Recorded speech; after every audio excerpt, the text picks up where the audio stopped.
name. Is it Billingham or Billingham? Well, the English way, the correct pronunciation, like when I get on a British Airways flights, is Billingham.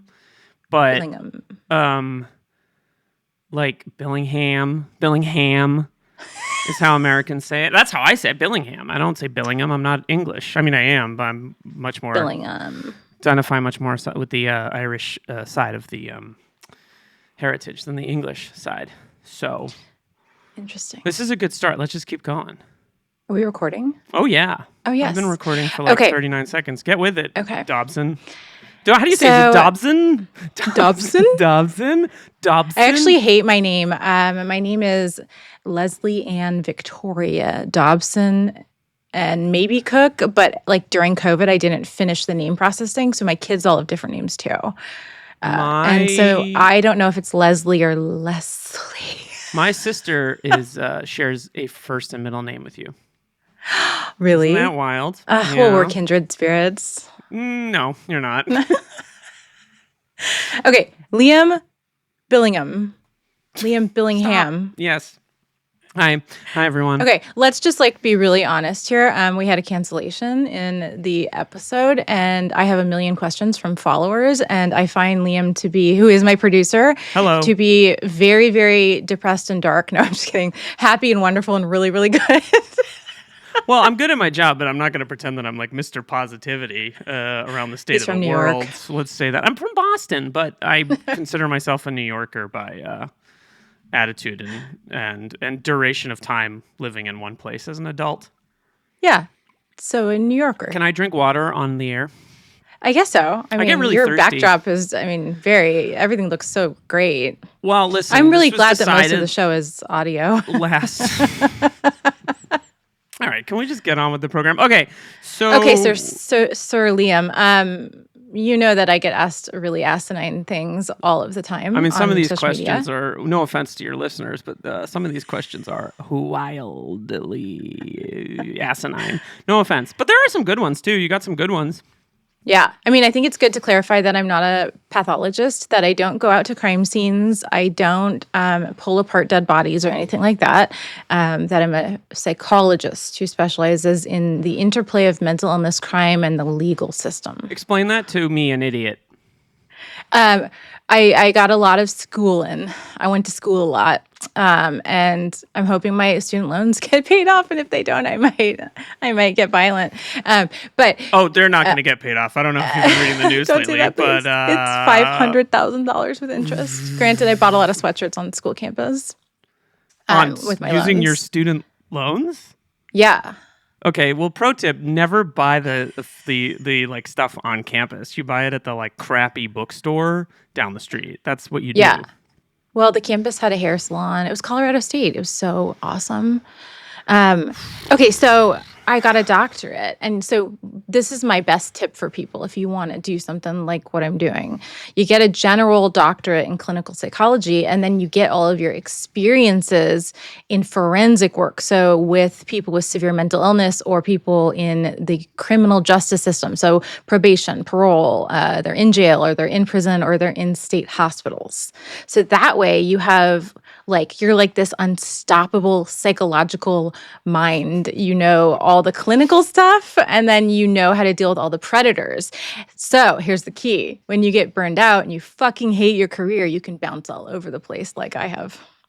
Yeah, as a guy who has an undergrad in acting and a master's degree in filmmaking, I can't relate to any of that because my 2 degrees are useless. No, they're not. Actually, I'm glad I have them because you'd be amazed at how many people don't know anything about how to produce because they just started doing it. Well, the whole world is turning into podcasting, and what I wanted with this podcast and what I'm really happy with meeting you and getting from you and just using you, and underpaying you and texting you at all hours of the night is that... You gotta stop that, by the way. Yeah. You're not. It's gotten better. I've gotten better once you told me... I think that you were going to bill for it, but I don't know. I don't think I told you that, but that's a good... I should do that. Next time I'm going to tell you that. But again, a guy with a film degree and a theater degree isn't thinking about money. So... Yeah. But what sets this show aside is that we actually give space to guests to get to a meaningful point of content. and you are editing it so that we don't have this wasted space, and it's ripe, it's thick with value, good and bad. Thick And I with like value. that. Well, I appreciate that. I like the thickness that you offer. All right. Well, let's just move into the questions then. But no, speaking of thickness, what's the thickness of value?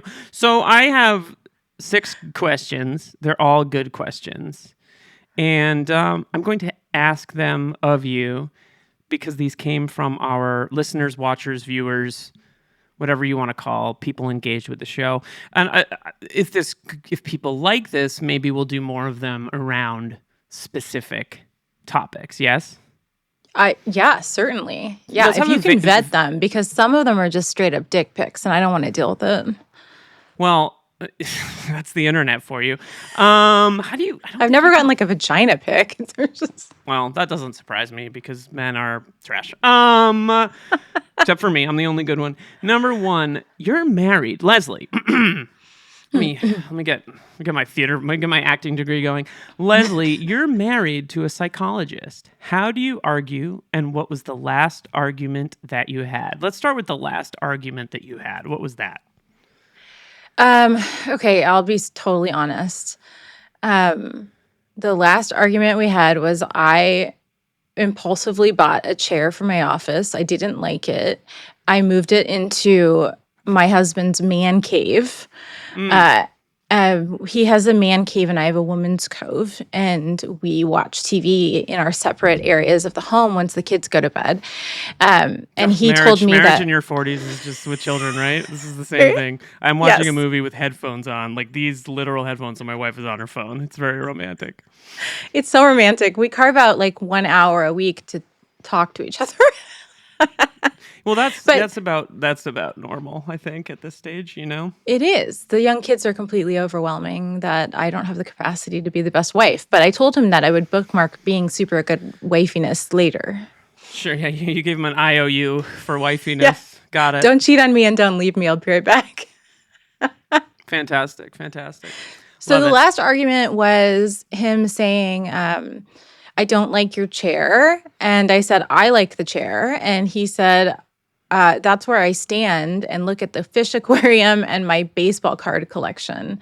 And I said, you're extremely rigid. It's just a chair. You can stand a little farther away. And he said, you're invalidating my experience and my emotions. And this is enjoyable for me after a very stressful day. And I said, well, I'm prioritizing the visuals of our home and where to put this chair. And I don't care if I'm invalidating you. See, this is like tale as old as time, because like your husband's baseball collection is my physical media, meaning DVDs and Blu-rays collection. That's very small. It's like one shelf. But, a lot of the time it's like, do we really need those? And I'm like, yeah, they're like a security blanket a little bit. But I will say that in my house, the aesthetic decisions are made by my wife. And so they're kind of tucked into a corner. I don't take up a lot of space with them. It's those and 2 guitars because I am a man in my 40s. So that's you got to find that balance. But that was like really our only fight. I don't know if it's because we don't have the energy to fight right now, or it's just we're a good pair, maybe. But what I have noticed is he's moving the couch. Every time I go into the room, it's like an inch further away from where I put it originally. So he's like doing it slowly over time, so you don't notice it. You did say in the course of that he used the phrase, you're invalidating my experience, which I feel like is like therapist speak. So is this what it's like when 2 people with your experience, you use like obfuscation and subterfuge to actually say like you're being an asshole, and instead you just say you invalidate my experience? Because yes, and like I said, you're projecting this perception. You're projecting this perception of invalidation when really I'm just prioritizing the furniture over your well-being.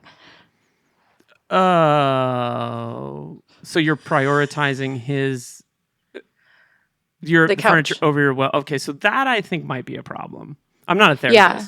I mean, reflecting back on it now, I could see that, and I might shoot him a text, but we're not moving the couch. Whoa, take it easy. Shoot him a text. Yeesh, don't be too intimate with this conversation. Text, you're right. Sorry, didn't mean to invalidate your experience.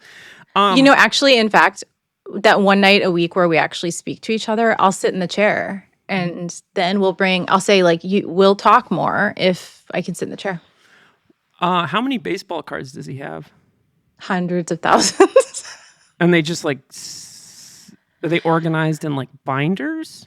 No, so he has wall mounts, and he kind of stacks all of them on wall mounts. And depending on who's flying high in the season or what sport is up, he'll replace the cards. Wow, it's like the 21st century toy train in the garage kind of. See, I can't. Yeah, that's a lot of work. But I fully recognize that he is from Illinois. He was a fisherman. He's very calm. He's very grounded, and I'm nothing like that. You don't say. No, I don't. And we've had the same jobs. He's a forensic psychologist. So I think one of the best stories with him was we got asked to go to Cal Poly and talk about our jobs, and we were in these roundtable groups so the students could hop around and go ask a different professional about their job, and then everybody had to fill out feedback afterwards. It was like blind date job hunt. Yes, it was great for the students, but the feedback was, "Oh my God, Dr. Cook has the most amazing job. I'm so intrigued by what he does." And then the feedback was, "Dr. Leslie or Dr. Dobson has the worst job. I would never want to do what she does. It sounds horrifying." And at the time we worked. Try being your producer. Wes and I had the same job at the time. Oh, so it's kind of all about how you pitch the job, isn't it? That's really what it's exactly about. Interesting. We'll be right back after this break. All right. Well, in order to keep us on track, let's go to question number 2. But that was very illuminating about being married to a person who does a similar job than you, which I did not do. Number 2, this, it's hilariously to me, and you'll find out why, is the second most disturbing question. The most disturbing question is number 3, which I'll ask after this. But number 2, oh God, I'm scared. The worst crime one of your clients has ever committed? That just gave me a flashback. Okay. I didn't mean to invalidate you being present in the moment. I'm sorry about that. Sorry, I prefer to dissociate in all accounts. But anyway, so I'm here now with part of my brain, like 20%, picturing this. So there's actually two crimes that really, well, there's 3, but they really stick with me. Pick one. Okay. One. Let's keep it tight. I'm your producer. Let's pick one. Listen, folks, you're hearing the behind the scenes of what this is actually like. Okay. And you can Google this. This was how I learned of this was not because it was a client, because it was on TV. And really? The court case was everywhere. And then I got to be a part of the court case. But so you came to it later. I came to it later. Got it. Because as you know, when you commit a crime, you go to jail and then prison or state hospitals. Well, some people do. Yeah. Yeah. Or you get into politics. But whatever you want to do with your psychopathy. So this individual, his court case, I became a part of his court case later. So it's all public record. And so he would steal porta potty trucks, and he would have porta potties in them, and he would go to festivals, and he would drive up, and he would say to young girls going into the festivals that if they wanted to hop in the truck with him, that they could get into the festival for free because he could like backdoor it because he was going to exchange the porta potties. Okay, so that's fine and all. Theft, whatever, kidnapping. But then he would strangle them and kill them, put them in the porta potties, cover them in feces. Once they were dead, he would rape them. And then he would leave them in the porta potties, put the porta potties into the festival so that they would then be further covered in feces and whatever excrement goes in those porta potties. That is one of the worst crimes I can think of. Question number 3. How did that make you feel, Liam? I mean, not great. But I guess that's the point of the show. It's intentionally disturbing. Yeah. I mean, can you believe that people like that exist? I suppose I can. I'm a little, you think I'm like negative, but I'm like a pretty, try to find it's very hard these days. I'm glad that this brought positivity out of you. I don't know. I try to see the best in people, but I guess there are just some trouble people. Well, actually, you know what? Let's do something. Let's skip question number 3 because I think we'll come back to it because I think question number 4 relates to what you just said and all the thoughts around in our brains right now. So question number 4, per your porta potty murderer story, is: do you believe in true evil, or do you think everyone is a product of their environment? Oh, it's an interesting question. Deep question. It's a deep question. I was raised very, very atheist, as I talked about on one of our other shows with the medium Lisa. And I actually really think Lisa could see dead people. And so I felt confused. But then I also went to university and it was Christian. And so then I just kind of got to a place where I was non-judgmental, still confused. But working with some of the most Christians are dangerous historically people, non-judgmental people. yes, what the Christians are donating to the woman who used the N-word against a child right now. That's trending news. Right, I saw that. That's horrifying. So, wait, I forgot the question. Do you believe in true evil, or do you think that right. everyone is a product of their environment? So kind of like a nature-nurture kind of deal. So, I've met some of the most dangerous people in the entire world who they had no remorse, they had no care, and they had no desire to make anything better. They had no feelings. Even being locked up, they didn't really care. They just kind of were robots around the world, around the hospitals or the prisons.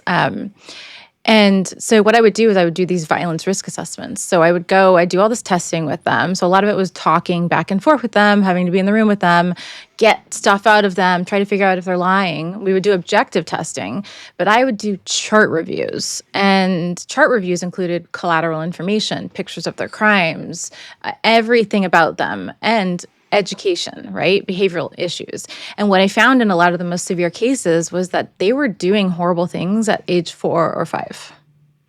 And more than half the time, it was not because of the parents or the environment. Like, there were cases where white supremacists would torture children at young ages, 4 or 5 years old. They'd hide in the trees and they would leave children alone in the woods at night to start to build up their strength so that they could be white supremacists too. I mean, we had all these crazy cases that turned... yeah, that's crazy. It's crazy, right? And it turned people into very, very, very mentally ill people. But it also brought out this inherent desire to harm people. And they just built on that, and they enjoyed harming people over time. So many people that I met, there are bodies buried that we will never find. And they have done so much worse than we know. And so I wouldn't necessarily call it evil, but I would say that their brain or their mind is so broken from birth, like their amygdala, their structures, but if there's no coming back from it. But if you, like, say the opposite were true, someone was born with these, like, broken, structures in their brain, and they were in a nurturing, positive, loving environment, do you think the opposite could happen? Like, do you think you could develop that? It depends on the severity. And that's where science is going more and more, right? We're looking at, like, the Amon's Clinic. We're looking at people's brains. We're looking at a veteran who just got back from combat, and we're looking at the heat in their brain to see the trauma. But there are brain slides, brain analysis of psychopaths. A lot are dead now, and they can really look at their brains, and there's nothing there. You mean like the structures that make the brain work are not there? Like, there's no emotion. There wouldn't even be a capacity to build on. Do you think people are inherently good or inherently bad or somewhere in the middle? Oh, that's a hard question. Sorry. I think as a therapist, people are inherently selfish. And we misinterpret a lot of acts as malicious when they are more just self-protective and caring, and people are ignorant to the impact it has on others. So it's kind of like people believe in self-preservation above everything else. Yes, without great insight or an understanding of their impact on others. But then on the opposite side of that, we have individuals who are highly impacted by others and don't have the boundaries to keep themselves from being hurt by others. Because if I say something on this podcast, I'm not talking to all of the people listening. I'm talking to you and sharing my experience. It doesn't mean that that should have a direct impact on a listener, right? So you can't, I always tell my clients this, you can't be a sponge. You got to be more like a pumice stone. Like the water doesn't stay inside the pumice stone. Right. Yeah, that makes sense. And I think that some of that self-preservation or interpreting things as like being about you is a nurture, is caused by nurture and parenting and all these kind of elements. Right? I come from a historically sensitive people, and I think some of that is the way that people are parented in the Boston Irish Catholic community. So I can criticize that with Christians. like the Karen Reed trial going on nowadays. I mean, they don't seem very sensitive, but they're also hiding a murder, so that's okay. It's also a very insular community, I can say, with a pretty high degree of expertise in that area. Interesting. Okay, this. Oh, go ahead. I'm cutting you off from another point. Well, I was going to say, do you think I would never perceive Bostonians as sensitive? Because they shield it with this, I can't speak for everyone, but there's a certain amount of deep down insecurity. Because it's the city of, you think you're better than me? Like, that's kind of part of the mentality there. And I think that is rooted in in a kind of sensitivity. Not everyone's like that, of course, but the joke has... They are. The joke has roots in reality. Let's just say that. What's your, what movie do you think is the most showing or telling or truthful of Boston? That you're really putting me on the spot here. Is there a Wahlberg in it?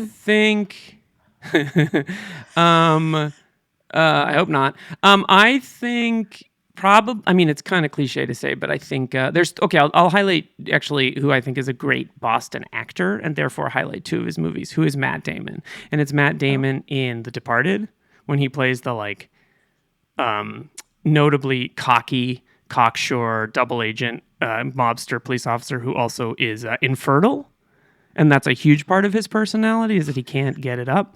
And then two is him in Good Will Hunting, when he plays which has the classic, it's not your fault. That scene, that is very much that's very, I think, accurate. I showed that to a friend from Boston who'd never seen it, and he was like, too real. Really? Yeah. Oh, yeah. I mean, that movie is it's a little sentimental at times, but that's an accurate stereotype. My parents are from where that movie takes place. So, and another really good Boston movie is Gone Baby Gone. That might get at the alcoholism and anger and rage at the core of elements of that culture, like everywhere. But I can only speak to the place that I'm from. And the impact of the weather. I mean, you all must have seasonal affective disorder, but be in denial about it. Well, a lot of denial, but that's just kind of how you survive. How do you like them apples? How do you like them apples? I got a number. And it's time for a break. Question number 4 was 3, now is 4, because we wanted to have a little true evil conversation. So this was the most disturbing question until you told me the porta potty thing. I have more. But that's good. Okay. My husband. This is the question. My husband likes to suck my toes. Does that make him a pedophile? Can I answer this one? Is that a real question? No. I mean, yes, it is a real question. Do people like that really exist? Not the toe sucker, the person who actually worries about the toe sucking. I suppose. I mean, you got the question, so you tell me. I know. Okay, so one, I'm sure there are pedophiles who suck toes, but no, you don't have to suck toes to be a pedophile. It's not like a Venn diagram where they're only in, yeah, for sure. But it's probably a fetish. I also think that it's probably a healthy fetish, because then the person probably doesn't have a fear of germs or OCD, and we can kind of rule out other diagnoses if someone's down with sucking a dirty toe. So I would actually say, good for you, good for your husband. That's a healthy way to gain intimacy. Yeah. I would not be down for it because I think that's personally utterly disgusting. If you're going to suck something, I'll give you something else to suck. Well, there we go. There you have it. Okay. We got 2 more questions, and these are around parenting. How old are your kids? 4 and 8. Oh, yeah. I'm in that zone too. 7 and 2. Yeah. I'm struggling. I'm really. Who isn't? So speaking of struggling, what's a recent parenting fail? I mean, there's just so many. I don't know. Recent, like today, an hour ago, 45 minutes ago. What are we talking about here? I mean, I try really hard not to threaten my kids, but I inevitably always fall into the threats. I mean, one was me saying, I'm going to throw out your stuffies, your stuffed animals, if you don't stop. And my 4-year-old responded with, that's not fair. You should recycle them. Well, at least she's thinking about our Mother Earth. Yeah, doesn't seem to work very well, the threats. And it sort of goes against the gentle parenting that we're all supposed to practice. I don't believe in gentle parenting, but coming from my boomer father, he tells me I overly communicate with the children, which gives them the confidence to argue back with me, but isn't that and empowers what them to not listen. Oh, sorry. But isn't that ultimately what you want is your kids to, because like, I think that like mentality wise, like, yeah, kids, when we were younger, we're like, kids, you're a kid, shut up. But now I think it's like, no, you want to like practice the skills that you want them to have later in life. And one of those should be like a healthy distrust of authority. 100%. Like my daughter, someone at school said to her, my mom doesn't like your mom because she doesn't like her videos or something. And my daughter turned to her and said, my mom works every day to help people like you, and she doesn't even know you. My daughter's 8. And I was like, that's fuck yeah, precocious. that is exactly like rein it in a little bit, honey. But that your boundaries, and I'm happy. Yeah, and I think parents our parents' age did never like apologize to their kids, or I think part of a role of younger parents is to be like, hey, sorry I screwed up just then, and was too harsh with you, or whatever the case was, because then they get in their mind like, oh, yeah, that's right, that wasn't cool, like that wasn't, I should be, whereas I think an older generation of people or people our age are a little more like, what did I do wrong? Whereas the kids have the mentality of like, there are things they do wrong, but a lot of the time the things that they so-called do wrong are just like stand up for themselves. I'm all for, empowering the kids to stand up for themselves and then apologizing later, especially in situations where they may be unsafe. I talked to my daughter about how do you know if somebody's homeless, psychotic, and dangerous versus just got off their job doing construction. And what she likes to look at their shoes. She likes to, like, if the shoes are really like ripped up, it's a good sign that they're homeless and they might be potentially on drugs or mentally ill and impulsive. Or just homeless. I tell her both can be true. Yeah, they might just be homeless. I'm really jaded about homeless people. You just gotta be like aware of the situation and what your boundaries are in those environments. Yeah. And, if she's wrong, then whatever. We'll figure it out later and apologize. But she's safe. Yeah, for sure. This is our last question of the Q&A. We'll do maybe more of these in the future.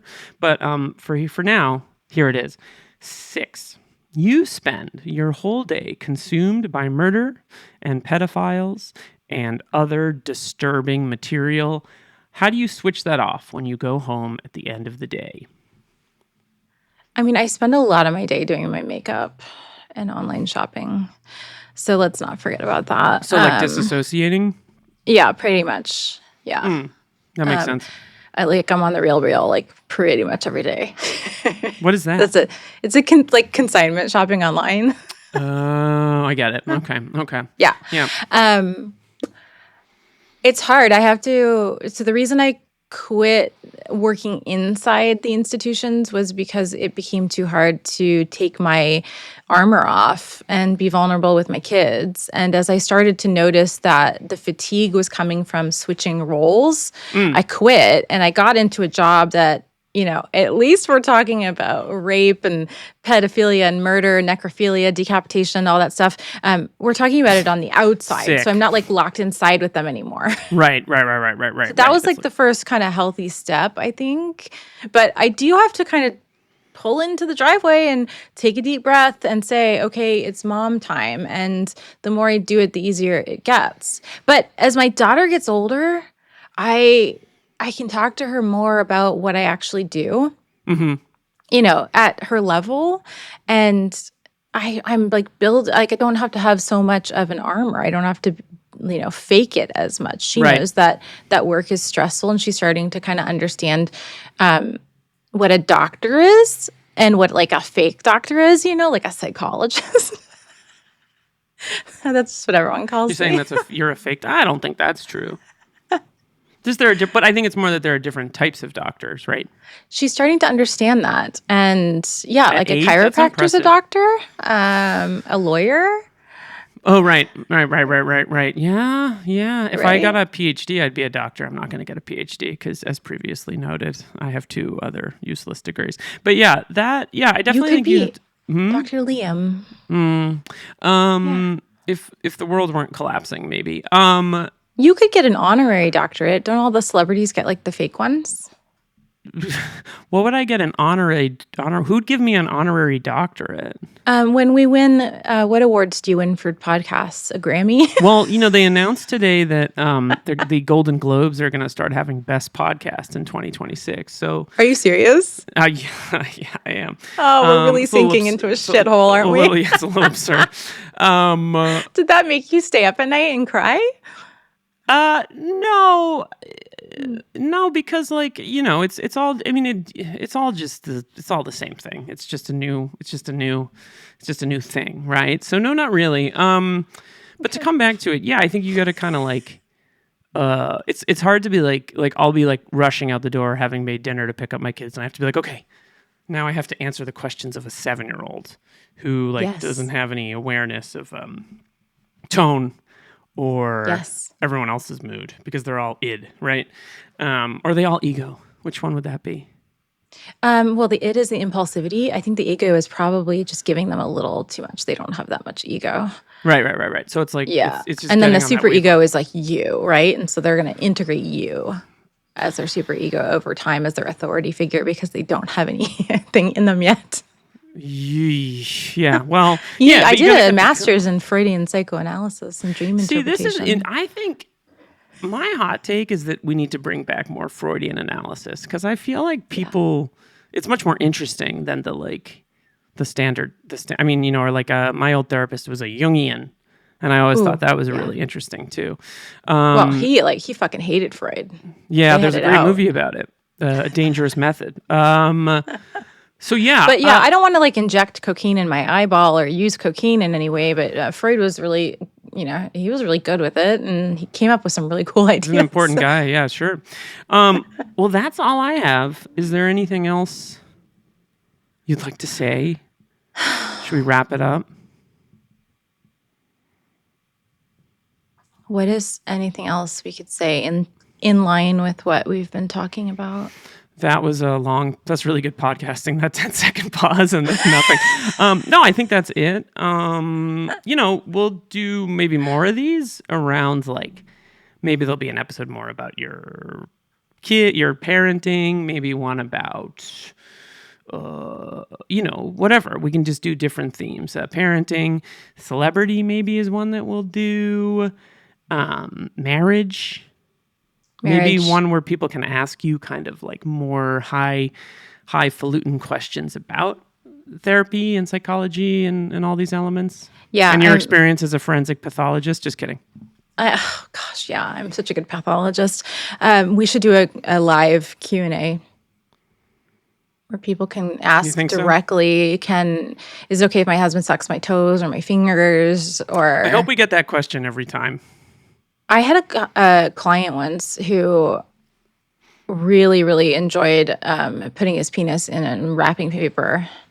In wrapping paper? Yeah, the tube of wrapping paper. I don't know if it still had paper on it, but it was like the firm tube. And You then must he would love just be like, Christmas. he would be like, Was peekaboo. it Santa Claus? All right. I think we wrap it up there. Bye? You're not going to say anything? Okay. Thank you for coming on Intentionally Disturbing. Sure. Now, can you please edit this to make it worthy? I mean, I'm good at my job, but I'm not that good. Okay, bye.